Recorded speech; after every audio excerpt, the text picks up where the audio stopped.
প্রতিদিন লাফিয়ে লাফিয়ে বাড়ছে বিশ্বের জনসংখ্যা। জেনে নিন এই মুহূর্তে বিশ্বের জনসংখ্যার হাল হকিকত। প্রতি বছর 11ই জুলাই বিশ্ব জনসংখ্যা দিবস হিসেবে পালন করা হয়। বিশ্বজুড়ে প্রতিদিন বেড়ে চলা জনসংখ্যা এবং তার ফলাফল সম্পর্কে অবগত করার জন্যই এই দিন পালিত হয়। 1989 সালে রাষ্ট্রপুঞ্জের তরফে এই দিনটিকে বিশ্ব জনসংখ্যা দিবস হিসেবে চিহ্নিত করা হয়।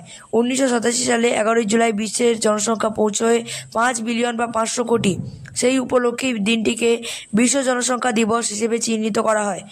2023 সালের হিসাব অনুযায়ী গোটা বিশ্বের জনসংখ্যা প্রায় 8.1 বিলিয়ন। প্রতি বছর জনসংখ্যা বৃদ্ধির হার 0.9%। বর্তমানে মানুষের গড় জীবনকাল 73.4 বছর।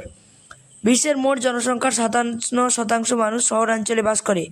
বিশ্বে পুরুষের জনসংখ্যা 4.07 বিলিয়ন এবং নারীর সংখ্যা 4.02 বিলিয়ন।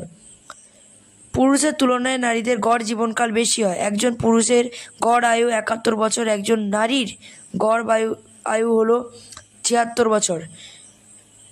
জনসংখ্যার বিচারে বিশ্বের বৃহত্তম দেশ হলো ভারত, দ্বিতীয় চীন 1.41 বিলিয়ন। টোকিও জনঘনত্বের বিচারে বিশ্বের মধ্যে স্থান প্রথম। ভিডিওটি ভালো লাগলে লাইক এবং সাবস্ক্রাইব করতে ভুলবেন না।